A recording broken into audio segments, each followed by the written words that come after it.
오늘 하나님께서 주신 말씀은 사도행전 2장 42절에서 47절의 말씀입니다. 말씀을 봉독하겠습니다. 저희가 사도의 가르침을 받아 서로 교제하며 떡을 떼며 기도하기를 전혀 힘쓰니라. 사람마다 두려워하는데 사도들로 인하여 기사와 표적이 많이 나타나니 믿는 사람이 다 함께 있어 모든 물건을 서로 통용하고 또 재산과 소유를 팔아 각 사람의 필요를 따라 나눠주고 날마다 마음을 같이하여 성전에 모이기를 힘쓰고 집에서 떡을 떼며 기쁨과 순전한 마음으로 음식을 먹고 하나님을 찬미하며 또 온 백성에게 칭송을 받으니 주께서 구원받는 사람을 날마다 더하게 하시니라. 아멘. 예, 할렐루야, 반갑습니다. 우리 같이 좌우 양옆으로 또 앞뒤로 우리 같이 성도 간의 교제를 나누시다. 잘 오셨습니다. 반갑습니다. 우리 또 사랑합니다. 우리 같이 이렇게 인사하도록 하겠습니다. 예, 우리 계속해서 우리 사도행전 말씀을 살펴보고 있습니다. 우리 지난주까지 우리 베드로의 그 설교의 내용에 대해서 우리 같이 살펴보았는데요. 그 베드로의 설교가 중요한 이유는 무엇이냐면 그 안에 있는 내용들이 중요하다라는 것입니다.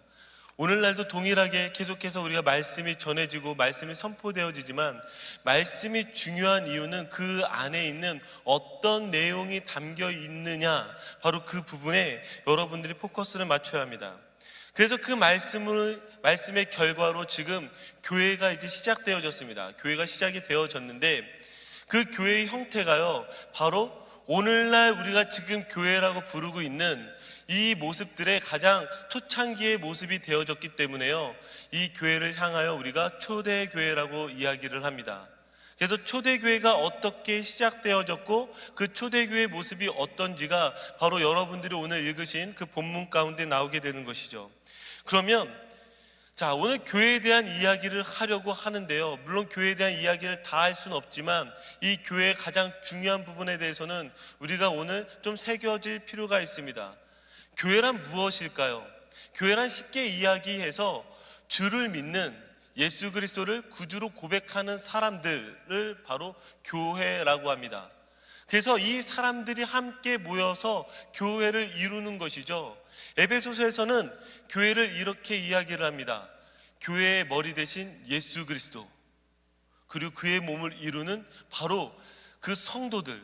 그래서 예수 그리스도를 머리로 모시는 그 교회의 모습, 그 하나된 공동체를 바로 그리고 있는 것이죠. 그래서 예수님이 교회의 머리가 되시는 것은 상당히 중요합니다.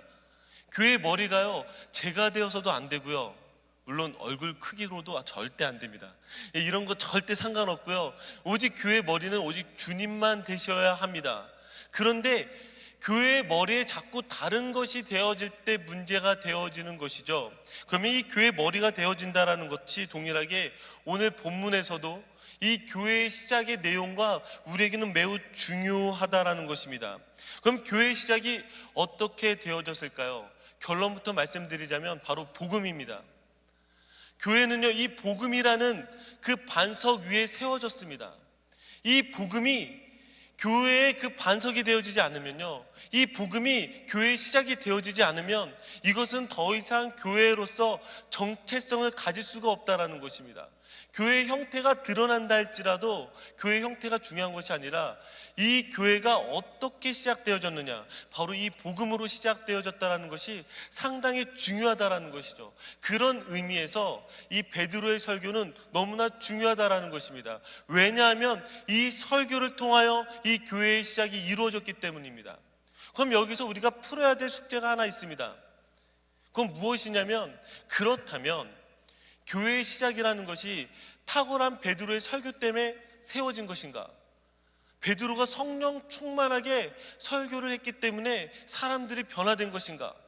그러면 우리가 여기에서 질문되어질 수 있는 건 뭐예요? 우리 목사님은 아무리 저렇게 고래고래 소리 질러도 3,000명이 안 모여요. 저도 모이고 싶죠. 한 방에 그냥 설교 한 방에 3,000명이 그냥 확 부흥하면 얼마나 좋겠어요. 그런데 그런 것이 현실에선 불가능하죠. 그러면 뭐가 문제일까요? 여기에서 정말 탁월한 설교가 교회를 세웠을까요? 제가 지금 설교를 걸고 넘어가는 이유가 중반서부터 나옵니다. 한번 여러분 저랑 같이 이 질문 가운데 들어가 봅시다. 사람이 변하는 게요, 이 탁월한 설교 때문에 변했을까요? 자, 그러면 한번 찾아가 봅시다. 이 사도행전에서는요, 가장 대표적인 설교가 베드로의 설교뿐만이 아니라 한 사람의 설교가 더 실려져 있습니다. 그 사람은 누구일까요? 바로 스데반입니다. 이후에 스데반 지사님이 등장을 하게 되고 그 7장 가운데서는 가장 놀라운 설교로 또 하나, 바로 이 스데반의 설교가 등장하게 됩니다. 그런데 이 스데반이 설교를 하는데요, 그 다음에 문제는 무엇이냐면 그 7장 설교 후반부를 보시게 되면 7장 54절에 이렇게 기록되어져 있습니다. 설교를 들은 사람들이요, 저희가 이 말을 듣고 마음에 찔려. 자, 여기까지는요 지금 똑같은 상황이 벌어졌습니다. 말씀을 들은 다음에 그 말씀을 들은 회중들이요, 마음 가운데 찔림이 생겼다라는 거예요. 그런데 그 다음에 반응이 전혀 다릅니다. 뭐라고 나오냐면 저를 향하여 이를 갈거는. 아니, 그 앞에는요, 저희가 찔려서요, 우리가 어찌할꼬 하면서 베드로에게 왔는데, 지금 스데반에게는요 어떤 현상이 일어났다고요? 이를 갈면서 어떻게 할까? 전혀 상반된 반응이 나타났다라는 것입니다. 그러면 여기서 질문되어지는 게, 아니 그러면 베드로가 더 설교를 잘했기 때문에, 아니 베드로의 설교의 내용이 더 좋았기 때문에 사람들이 이렇게 반응했는가? 그래서 스데반은 설교를 너무 못했고 그는 능력이 없기 때문에 이런 반응들이 일어났을까? 이런 질문들이 던져질 수 있습니다. 그러나 사도행전 6장 6절서부터 8절까지 보니까요, 이렇게 기록되어져 있습니다. 사도행전 6장 6절서부터 8절입니다. 제가 읽어드리겠습니다. 스데반이 은혜와 권능이 충만하여 큰 기사와 표적을 민간에 행하니 리버니노 구레네인, 알렉산드리아인, 길기리아와 아시아에서 온 사람들의 회당이라는 각 회당에서 어떤 자들이 일어나 스데반으로 더불어 변론할세 스데반이 지혜와 성령으로 말함을 저희가 능히 당치 못하여.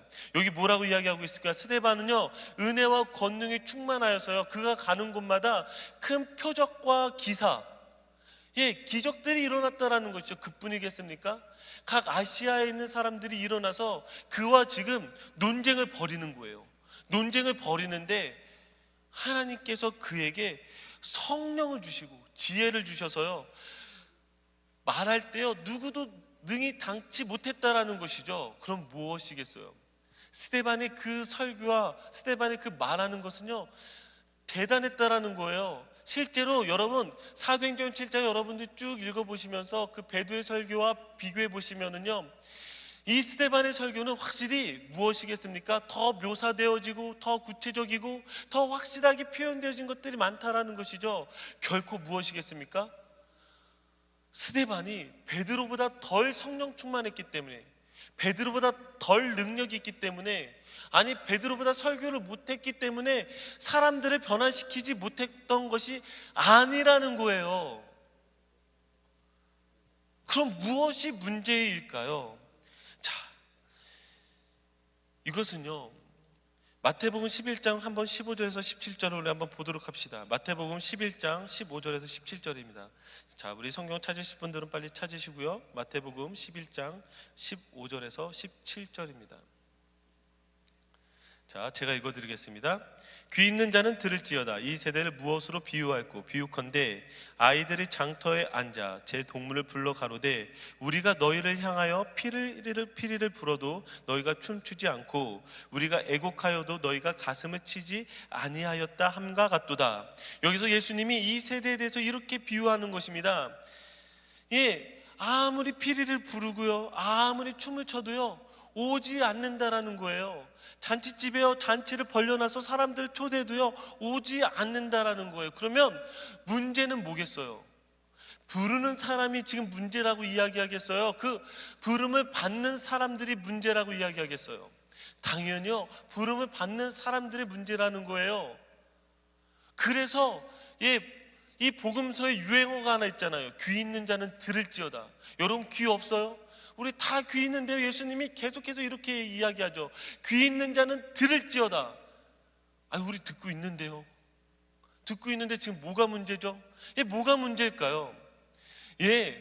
성경에서는요, 아쉽지만요, 지금 이 복음에 대해서 이야기를 할 때 이렇게 이야기를 하는 거예요. 지금 설교가 문제가 아니라 듣는 사람들이 문제라고 이야기를 하는 거죠. 물론 지금 제 변호를 하려고 하는 것이 아닙니다. 저희 교회 오실 때요, 이런 친구들이 많이 있습니다. 목사님 설교가 좋아서 왔습니다. 그러면 문제 내겠습니다. 다른 교회 목사님 설교는 안 좋습니까? 아니죠. 여기에 오신 분들은요, 저와 비슷한 스타일인 거예요. 예전에 제가 유재석과 강호동 이야기를 했죠. 유재석을 좋아하는 사람 유재석을 좋아하고요, 강호동을 좋아하는 사람 강호동을 좋아하는 거예요. 그냥 자기랑 비슷한 사람 좋아하는 거예요. 저는 왜 유재석을 좋아하겠어요? 유재석이랑 비슷하니까요. 부드럽잖아요. 일단 배려 많잖아요. 그러니까 유재석을 좋아하는 거죠. 강호동은요, 독재잖아요. 저는 그게 싫은 거죠. 물론 이걸 가지고 저를 욕할 리더들이 많은 거 알지만, 은수야, 그렇다 고개 흔들 필요는 없어. 독재가 아니라 유재석 스타일인 거죠. 그래서요, 그 개그 코드가 저랑 맞는 거예요. 설교도요, 여러분 저랑 코드가 맞아서 여기에 앉아서 와, 우리 목사님이 좋아, 이렇게 있는 거지, 굳이 여러분들이 다른 교회 목사님들과 비교할 필요 없어요. 왜죠?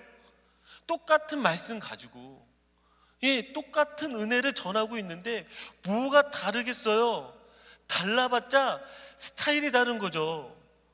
그렇게 크게 다를 게 없어요. 생각해 보세요. 같은 말씀 가지고 같은 하나님을 고백하고 있는데 뭐가 문제겠어요? 내가 문제죠. 내 귀가 문제겠죠. 지금 성경에서 이야기를 하고 있어요. 그런데 지금 조금만 참으세요. 그렇다고 제가 지금 제 설교를 변호하려고 하는 것이 아니니까, 이게 교회의 시작과 아주 밀접한 관계가 있는데 굳이 저를 파는 겁니다. 그러니까 제 설교를 지금 판단하지 마시고요, 여러분들이 조금만 더 쫓아오시면 됩니다. 지금 이야기를 하려는 게 베드로의 설교가 더 탁월했기 때문에 사람들이 변했고, 지금 스데반의 설교가 탁월하지 못했기 때문에 변하지 않았다라는 것이 아니라, 여기에서 지금 이 교회의 시작에서 가장 중요한 사실이 하나가 있는데, 지금 성령이 강림하신 것과 맞물려서 지금 이 설교의 두 사건이 어떻게 해석되어질 수 있느냐가 우리에게 중요하다라는 거예요. 그럼 어떻게 해석되어질 수 있을까요? 지금 여기에서 성경에서 우리에게 말하고자 하는 중요한 포인트가 있는데요, 그건 무엇이냐면, 지금 이 설교자의 능력이나 그 설교자가 얼마나 성령 충만하였느냐가 아니라, 지금 하나님께서 성령님을 보내어 주셔서 그 성령님께서 무엇을 하시냐라는 거예요. 그럼 무엇을 하신 걸까요? 바로 이 복음이 제시되어졌을 때 성령님께서 우리의 귀를 열어주셔서 그 말씀이 내 마음 가운데 들어오게 하셔서 그 말씀이 내 말씀이 되어지게 하셨다라는 거예요. 무슨 이야기인지 아시겠어요? 똑같이 지금 한 사실을 이야기했다고요. 변하지 않는 사실. 무엇이요? 예수 그리스도요. 이 예수 그리스도가 제시되어졌는데요, 어떤 사람은 이것이 아멘인데 어떤 사람은 아멘이 아니라는 거예요. 그러면 이것이 아멘이 아멘 되어질 수 있는 건 무엇이라고요?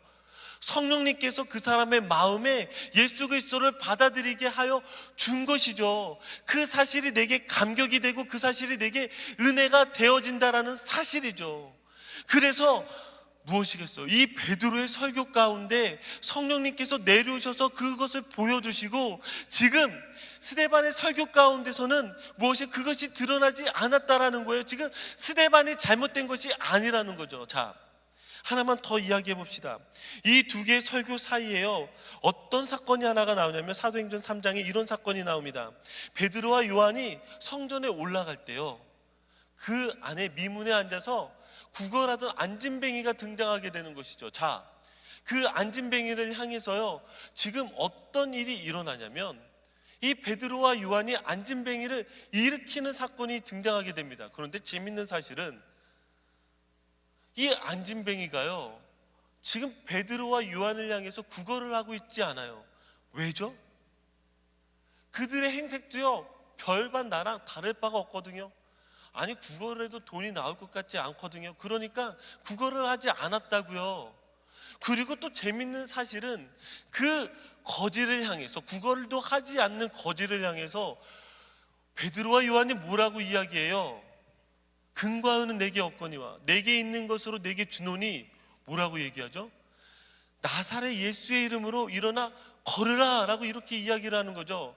그런데 더 재밌는 건 무엇이냐면, 자, 이렇게 걸으라 라고 이야기를 하는 내용이요, 지금 이 구걸하는 사람이 구걸하고 있지 않다고요.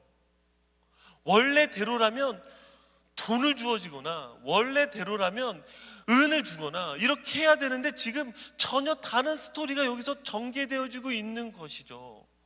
자, 이게요, 이 사건이 단순하게 그냥 기적이 일어난 그 사건으로 보지 마시고요, 바로 우리에게 접목을 시켜서 지금 이 구원과 연결을 시켜본다면 지금 어떻게 연결이 되어질 수 있겠어요? 여러분들이요, 예수 그리스도를 향해서 여러분들의 믿음을 가지게 된 것이 어떻게 일어났는지에 대해서 더 우리에게 이야기하고 있다고요. 우리는 예수 그리스도가 어떤 분인지도 잘 몰랐어요. 여러분 아셨어요? 여러분 아세요? 어렸을 때부터 교회를 다닌 친구나 아니면 지금 교회 나온 지 얼마 안 된 친구나 예수 그리스도에 대한 이야기를 할 때마다 깜짝깜짝 놀라는 건요, 너무 몰라도 모른다라는 것이죠. 너무 몰라요. 여러분 예수님에 대해서 도대체 뭘 알아요? 여러분들이 예수 그리스도에 대해서 아는 게 뭐예요? 근데 우리는 믿잖아요. 이걸 가지고 제가 지난주에 했던 이야기가 신비죠. 웃기지 않습니까? 잘 모르는데 사랑한대요. 웃기지 않습니까? 잘 모르는데요, 저쪽 구석에서 울고 있어요. 이걸 가지고 세상 사람들이 미쳤다라고 이야기하죠. 왜 그렇게 되고 있죠? 왜 이런 일들이 일어나죠? 이게 신비죠.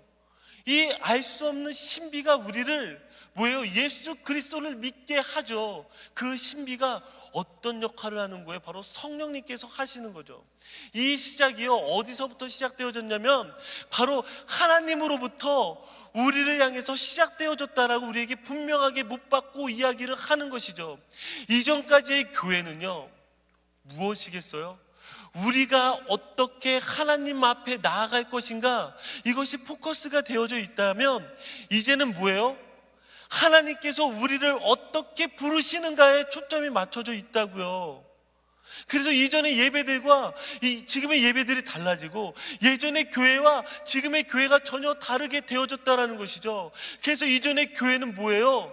이전의 교회는 양을 얼마만큼 가져오느냐, 내가 어떤 재물을 가지고 오느냐, 내가 어떤 제사를 주님 가운데 가지고 나오느냐가 포커스였다면 이제는 뭐예요? 하나님이 나를 얼마나 사랑하시는지를 내가 깨달아 아느냐라는 거예요. 그 깨달아 아는 거는 뭐예요? 성령님께서 우리에게 하시는 역할이라는 것이죠. 이미 주님은 여러분들을 위해서 십자가에 못 박혀 죽으셨습니다. 믿으십니까? 이미 주님은 여러분들의 그 모든 죄값을 가지고 죽으셨다가 3일 만에 부활하셨습니다. 믿으십니까? 이것이 바로 복음이라고요. 이것이 사실이라고. 이 사실이 이미 주어졌는데, 이것은 이미 변할 수 없는 사실인데 이것이 어떻게 내 믿음이 되느냐, 이건 여러분들이 믿은 것이 아니라 성령님께서 여러분들에게 믿게 하셨다는 것이죠. 이것이 바로 우리의 교회의 시작이라는 거예요. 이것이 바로 복음이에요. 이것이 시작되어지지 않으면 우리의 믿음은 전혀 다른 이야기가 되어지는 것이죠. 지난 한 주 동안 제 가슴을 때렸던 그 말씀이 하나가 있습니다. 이사야서 49장 16절에 이름을 손바닥에 새겼다라는 거예요. 여러분, 하나님이 우리를 얼마나 사랑하시는지 여러분들의 이름을 손바닥에 새기셨다는 거예요. 왜 손바닥에 새기셨어요? 여러분, 손바닥에 새기는 그 사랑을 한번 해보셨어요?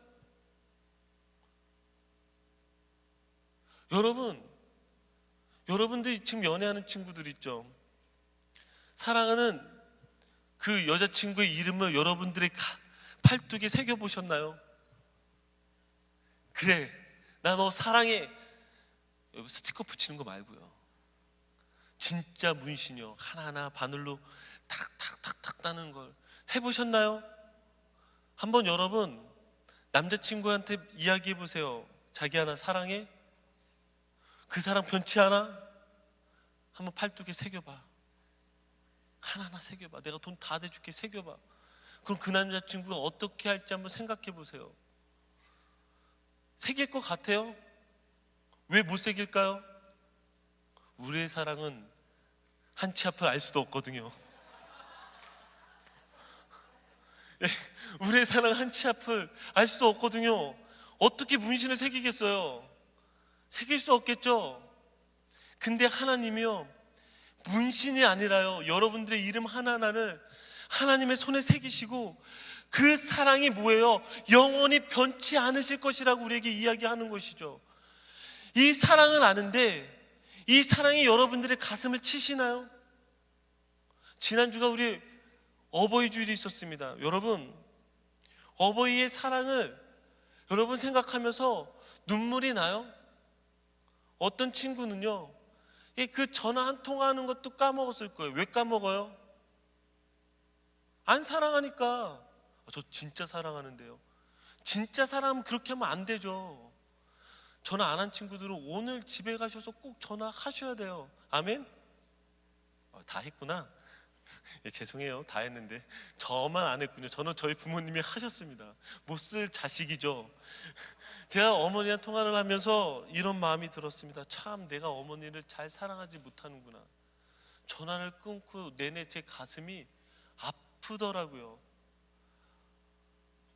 자식이 부모를 끝까지 챙기지 못하는데 부모는 자식을 끝까지 챙기는구나. 어쩌면 나는 죽는 그날까지 어머니의 그 사랑보다 더 큰 사랑을 할 수 없겠구나. 이것이 제 가슴을 툭툭 치더라고요. 예, 한 주간 내내 그 어머니의 사랑 때문에요, 제 가슴이 뭉클하기도 하고 한켠이 이렇게 저리기도 하였습니다. 여러분들은 어떠십니까? 그 사랑이요, 느껴질 때요, 여러분 펑펑 눈물이 나지 않습니까? 동일하게요, 하나님이 우리를 향해서 한 가지 사실을 이야기하죠. 야, 내가 너를 얼마나 사랑하는 줄 아니? 내 손바닥에 새겨 너를 잊지 않을 거야. 너를 손바닥에 새겨 너를 영원토록 사랑할 거야. 하나님이 우리에게 이렇게 외치시는 거죠. 그런데요, 이 사랑이 여러분 받아들여 지십니까? 이 사랑이 느껴지십니까? 이 사랑의 시작이요, 여러분에게서 시작되어졌습니까? 하나님께로부터 시작되어졌습니까? 지금 예수 그리스도가 이 땅에 보내시면서요, 하나님이 우리에게 철저하게 이야기하시는 거예요. 얘야, 내가 예수 그리스도를 이 땅에 보낼 정도로 너를 사랑한다. 자, 너는 어떻게 하겠니? 이렇게 우리에게 이야기를 하는 거죠. 그런데 우리는요, 늘 우리의 믿음은요, 이 반대로 시작하게 되어져요. 이 시작은 너무나 중요한데요, 이 시작보다는요, 다른 것에 더 관심이 많아지는 것이죠. 자, 어떤 부분이요, 다시 우리 설교 부분을 가지고 들어갔는데요, 이 설교에 나오는 이 내용의 본질적인 것에 우리가 포커스하기보다는요, 이 설교로 얻어진 결과가 우리에겐 더 중요해요. 우리 인생에도 똑같이 하나님이 나를 어떻게 사랑하시는지가 아니라 이 세상에서 내가 어떻게 살아, 그 하나님이 어떻게 복을 주시고 나에게 어떻게 앞길을 인도하시고 내 삶에 어떤 것들을 이루시는지가 더 중요한 거죠. 여러분, 솔직하게 그러지 않아요? 하나님이 나를 사랑하시는데 그 사랑이 더 중요하지 않아요? 이것은요, 꼭 이것과 똑같은 거죠. 유학생들은요, 부모님이 보내주는 돈의 액수가 더 중요한 거지 부모님이 더 중요하지 않다고요. 아니라고요. 그러면서 그 금액은 우리를 뭐예요? 더 중요하게 여겨요. 하나님도 똑같이요, 하나님을 사랑한다고 이야기하지만 하나님이 내 인생을 어떻게 해주는지가 더 중요하지 뭐예요? 하나님이 어떤 분이시고 나를 어떻게 사랑하시는지는 우리에게 중요하지 않다고요. 그렇게 되면은요, 이 교회는 무너지게 되어져 있다고요. 여러분, 우리의 복음의 시작은 이렇게 시작되어졌는데 어느 날부턴가 이 복음의 내용들이 전혀 바뀌어버리게 되어져서 복음은 무엇입니까? 전혀 다른 내용들로 바뀌어지게 되어진 것이죠. 자, 이 교회 형태가 나온 이후에요, 이 교회 형태가 어떻게 되어진 줄 아십니까? 그 다음에 내용들 쭉 보니까요, 이렇게 내용들이 기록되어져 있습니다. 서로 자기 것을 교회에 가져와서요, 서로에게 나눠주고 서로에게 통용하고 서로가 무엇이에요? 같은 공동체로 살아가기 시작했다라는 것이죠. 예수 그리스도를 믿으니까요, 이들에게 있어서 놀라운 일이 생긴 거죠. 뭐예요? 자기 것이 없어지게 됐어요. 서로의 것이 되어진 거죠. 자, 왜 이런 일들이 일어나게 되었을까요? 자, 앞으로 이제 이들의 삶의 형태가, 교회 형태가 이렇게 되어지는데 왜 이런 부분을 이야기하냐면요, 바로 이 복음의 내용이 그 부분을 향하고 있지 않다라고 우리에게 이야기하고 있는 거예요.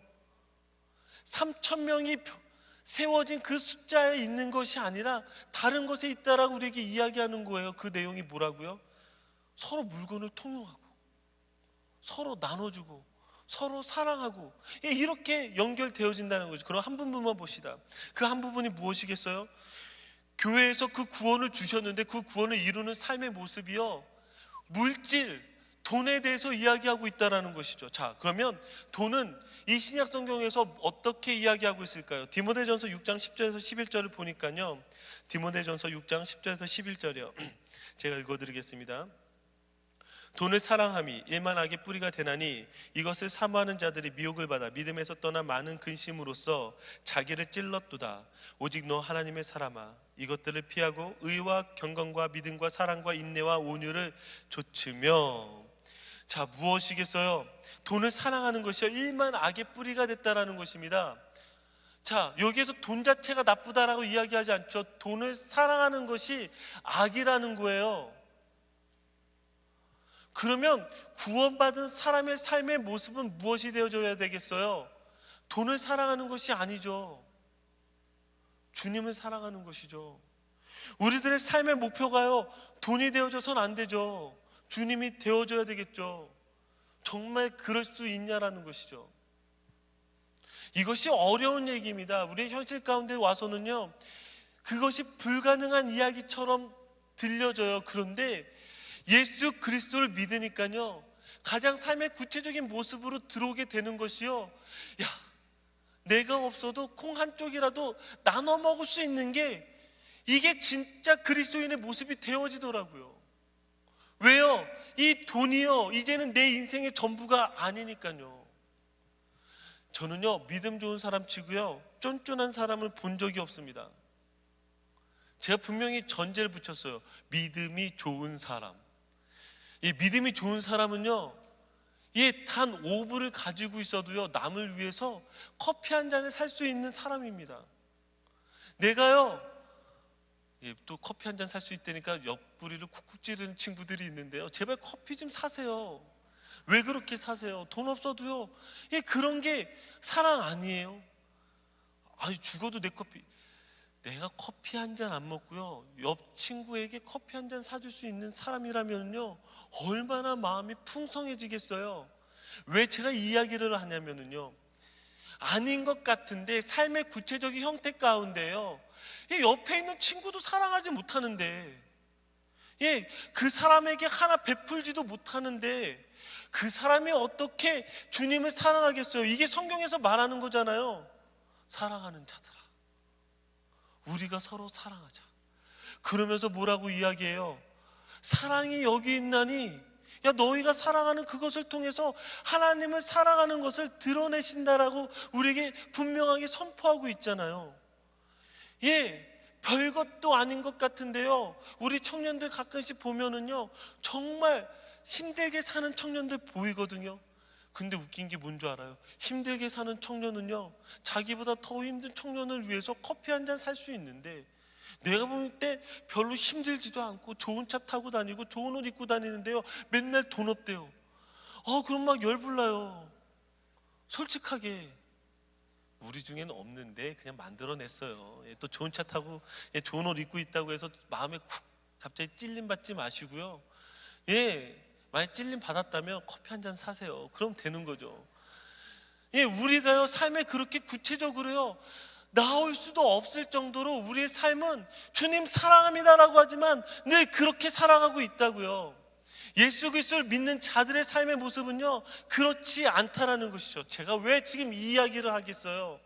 우리는요, 복음의 내용도 없고 복음의 형태도 없는 그런 형편없는 자들이기 때문에 제가 이런 갑갑한 얘기를 하고 있는 거죠. 늘 구원받았다라고 이야기를 하는데 무슨 구원이라는 것이 저 예수 믿어요. 정말 믿니? 이렇게 묻고 싶은 거고, 저 정말 예수 믿고 새 사람 됐어요. 정말 새 사람 됐니? 이렇게 이야기하고 싶은 거죠. 늘 우리에게 던져지는 것이, 이 복음이 우리에게 어떻게 시작되었고 그것이 내 가슴을 얼마나 치고 있는지, 그리고 그 가슴을 치고 있는 것을 가지고 내 삶 속에서 얼마나 작은 것 하나하나를 정말 실천하고 있는지 여러분들이 심각하게 여러분들이 생각하고 받아들이라는 거죠. 여러분, 정말 여러분들이 그렇게 생각하고 그렇게 받아들이십니까? 이런 것이요, 어쩌면 우리가 믿는 우리의 믿음에서 제일 중요한 것이죠. 이런 사람들은요, 여러분, 무엇이겠어요? 여러분, 예언 같은 거 하지 않아도 상관없어요. 환상 보지 않아도 상관없어요. 죽는 그날 우리가 주님 만났을 때요, 이런 자들은요, 주님이 안아주실 거예요. 얘야, 너 참 수고했다. 복음 없는 그 시대 가운데 너 참 수고했다. 주님이 그러실 거예요. 맨날 환상 보고 맨날 예언하고 그런 것만 쫓아다니다 보면은요, 여러분, 얻어지는 거 하나도 없어요. 삶에서 바뀌어야죠. 근데 삶에서 왜 안 바뀌어요? 복음의 내용이 안 들어가니까요. 그 복음이요, 우리들 안에 새겨지지 않으니까요. 우리가 그럼 날마다 구해야 되는 것이 무엇이 있겠습니까? 바로 성령님을 구해야 되겠죠. 그 말씀들 하나하나가 내게 새겨질 수 있도록 성령님을 구해야 되지 않겠습니까? 다른 성령 충만함을 구하는 것이 아니라 그 말씀이 새겨져서요, 어떤 고백들이 나와야 되겠어요? 이래도 감사하고 저래도 감사한 거죠. 왜요? 우리는 은혜를 아는 자들이니까요. 여러분, 은혜를 아십니까? 그 말씀이요, 내 말씀이 되어져서 그 말씀 때문에요, 그저 눈물 흘리고 그저 감사하고, 나 같은 사람도 주님 앞에 설 수 있다는 게, 아니 기도도 잘 못하고 말씀도 잘 몰랐는데 그저 이 자리에 앉아서 이렇게 예배드릴 수 있게 해주신다라는 게, 아니 맨날 거짓말하고 맨날 나쁜 짓 하는데도 그래도 그 구원의 반열에서 나를 버리시지 않고 손바닥에 새겨서 나를 잊지 않고 나를 기다리신다라는 그 사랑이 너무 감격스러워서 주님 앞에서 울 수 있는 사람이, 그 사람이 더 믿음 있는 사람 아니겠냐라는 거죠. 여러분, 믿음이란 그 은혜를 아는 자들이고 그 은혜로 고백하는 자리고 그 은혜 때문에 삶에서 발버둥 치는 자들 아니겠어요? 여러분, 어떻게 사시겠습니까? 여러분들에게 도전을 하고 싶은 겁니다. 여러분들은 그 은혜가 여러분들 안에 있습니까? 교회란 바로 이 은혜를 가지고 발버둥 치는 사람들을 말하는 곳입니다. 다른 것이 아니죠. 교회가 복음을 떠나서 다른 것이 먼저 되어지고 다른 것이 커져가기 시작한다면 그 교회는 이미 타락하기 시작하는 것입니다. 이것은 동일하게 우리 예수 마을에도 던져지는 질문입니다. 예수 마을을 우리가 꿈꿨을 때 저희는 마가복음 2장 22절을 가지고 저희는 세워졌습니다. 마가복음 2장 22절이 무엇이죠? 새 포도주는 새 부대에 담는 것입니다. 새 포도주는 무엇이겠습니까? 바로 복음입니다. 저는 늘 소망하고 꿈꿉니다. 우리의 공동체가 복음을 담아낼 수 있는 그런 귀한 공동체가 되었으면 좋겠습니다. 여러분들이 그렇게 되셔야 합니다. 저랑 함께 있으면 어쩔 수가 없습니다. 저는 여러분들이 제가 싫어서 쫓아내는 그날까지 늘 이것만 얘기할 겁니다. 담아낼 때까지요. 여러분, 우리 담아냅시다. 이 시대 가운데 한번 복음을 담아내는 그런 공동체가 되어줘 봅시다. 복음을 가지고 아파하고 울며 기도하며 그 은혜 가운데서는 그런 공동체가 되어줘 봅시다. 저와 여러분들은 할 수 있습니다. 저희가 할 수 있는 것이 아니라 하나님이 우리에게 그렇게 은혜를 부어주시기 때문입니다. 그 은혜 안에 함께 들어가기를 간절히 소원합니다. 우리 같이 기도하겠습니다.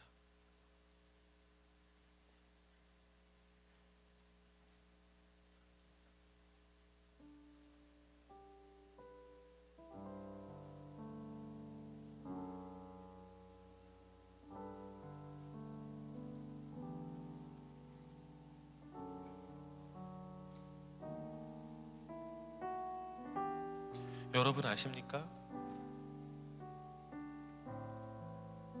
우리가 예수 그리스도를 믿으면서요, 우리 인생에 공부를 안 해도 찍어서 점수를 높게 받을 것들을 기대하고요, 대기업에 들어가고요, 또 하는 비즈니스마다 대박나기를 기대하고 있습니다.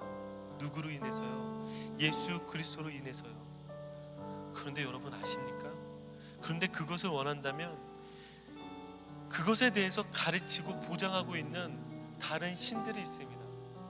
성경은 그것을 우상이라고 이야기를 합니다. 여러분, 그것들을 기대하고 소망한다면 당장 교회를 떠나시는 것이 더 좋습니다.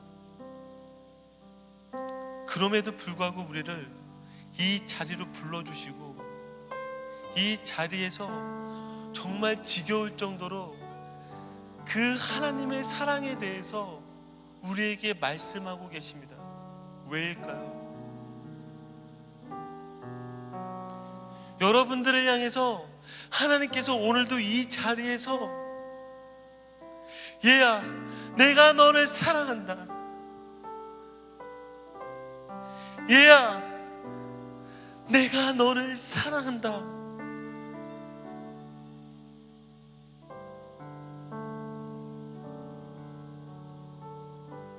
이 말씀이 여러분들의 가슴을 치십니까? 이 말씀이 여러분들이 붙들 수 있는 진리라고 믿고 계십니까? 이 시간 성령님께서 여러분들을 그 진리 가운데 서게 하실 것입니다. 그리고 이 진리 안에서 다시금 굴복하게 하실 것입니다. 우리 같이 구합시다. 우리의 마음이 강팍하고 닫아져서 하나님의 그 은혜와 사랑을 느껴지지 못한다면 우리의 가슴을 쳐서라도 그 은혜 안에 들어가기를 구합시다. 다른 것들이 우리의 믿음의 시작이요, 다른 것들이 우리의 믿음의 기준이 아니라 오직 그 은혜가 우리 안에 임하여지기를 우리 더욱더 성령님 가운데 함께 구하며 기도합시다. 우리 같이 합심하여 우리 주님 가운데 구하며 기도하도록 하겠습니다. 같이 기도합시다. 사랑의 하나님 아버지, 감사합니다. 우리를 불러주시고 다시 주님의 그 자리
어쩌면 우리 믿음의 가장 큰 적은 성공과 회복입니다.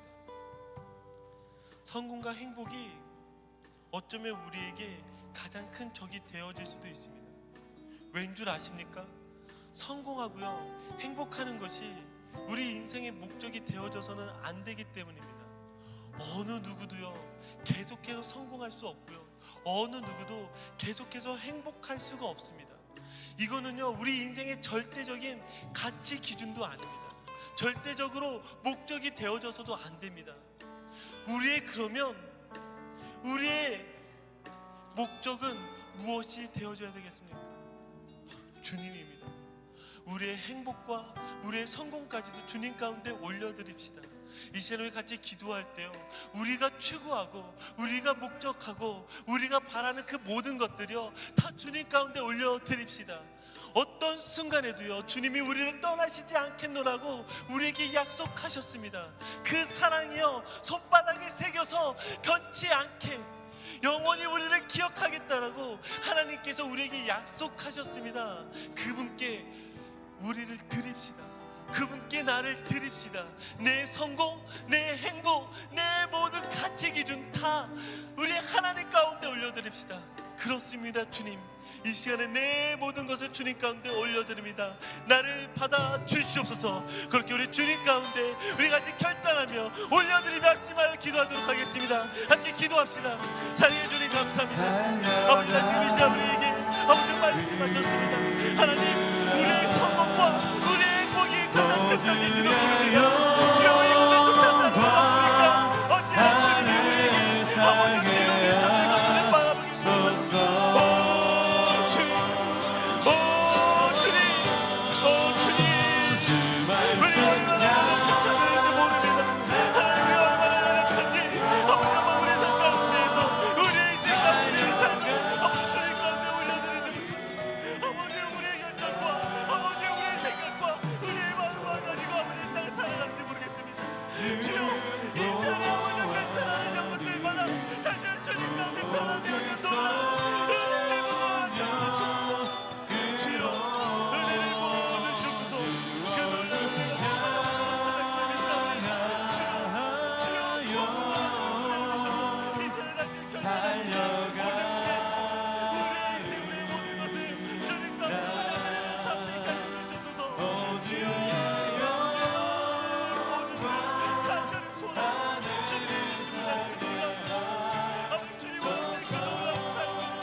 이 시간 우리 같이 기도할 때 우리 공동체 가운데 그리고 여러분 주변 가운데 힘들어하고 있는 우리의 지체들을 위해 함께 기도합시다.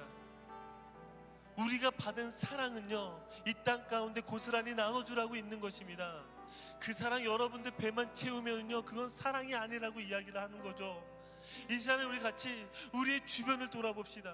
우리의 공동체에 얼마나 많은 지체들이 신음하고 있는지 모릅니다. 아니, 여러분들 옆에 있는 사람들이 얼마나 힘들어하고 있는지 모릅니다. 이 시간 우리 하나님 가운데 같이 구합시다.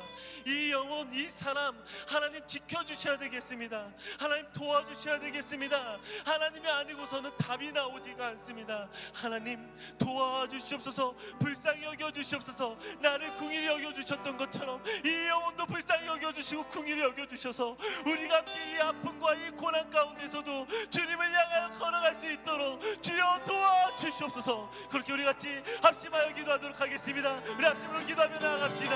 사랑하는 아버지, 시간에 다시 한번 주님 가운데 구하며 기도합니다. 주님, 우리 가운데 있는 연약한 자들을 위해 기도합니다. 주여 도와주시옵소서. 주님의 은혜로 구합니다. 주님의 마음으로 구합니다.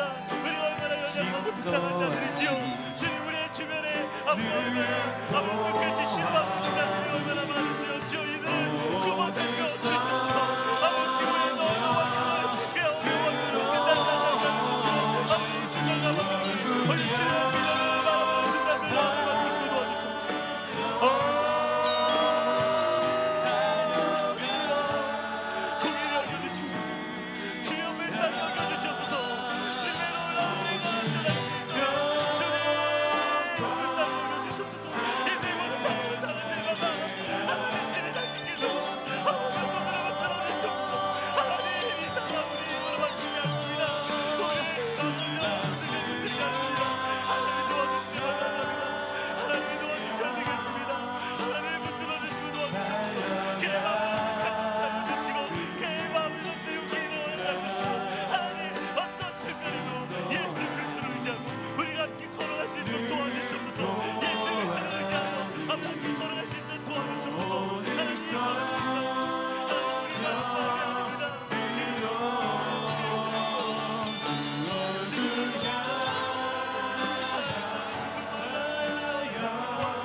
주님 감사합니다. 우리를 얼마나 사랑하셨는지 도저히 구원받을 수 없는 우리를 이 자리로 불러주시고 오늘도 말씀 가운데서 기도 안에서 찬양의 그 고백대로 우리를 다시금 붙들어 주셨습니다. 나는 믿음이 없으나 하나님이 나를 붙들어 주시기에 오늘도 다시금 용기를 가집니다. 나는 도저히 하나님 앞에 거룩할 수 없는 자지만 하나님이 주시는 그 거룩함으로 우리가 그 거룩의 길을 걸어가려고 합니다. 주여, 우리 사랑하는 청년들 한 명 한 명을 이 자리에 다시금 붙들어 주셔서 하나님, 우리의 믿음이 우리에게서 시작되지 않으며 오직 하나님으로부터 시작되어진 것을 함께 고백하며 여기에서부터 눈물을 흘리며 기도하게 하여 주시옵소서. 하나님, 어떻게 하나님을 믿는데 우리의 가슴이 하나님, 우리가 하나님을 믿는데 어떻게 우리의 영혼이 은혜가 없을 수 있습니까? 그 은혜에 감동하지 않을 수 있습니까?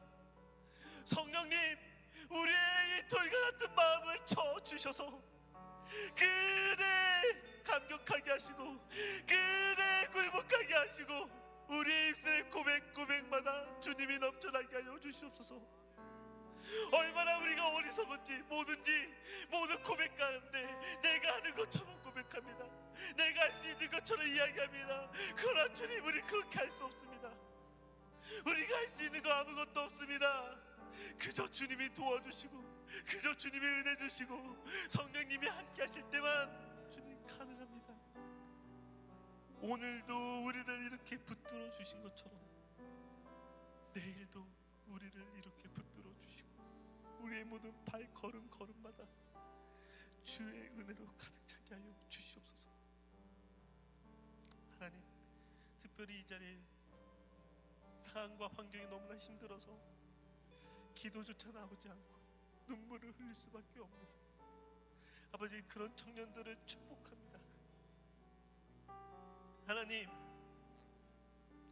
상황과 환경이 바뀌지 않더라도 그 마음이 흔들리지 않는 마지막 그 순간까지도 예수 그리스도를 바라볼 수 있는 그러한 마음과 그러한 눈을 이 시간에 허락하여 주시옵소서.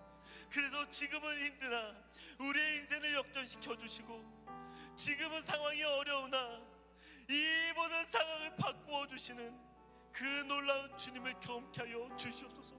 주여, 도와주시옵소서. 주여, 축복하여 주옵소서. 우리와 함께하여 주시옵소서. 주님, 사랑합니다. 감사합니다.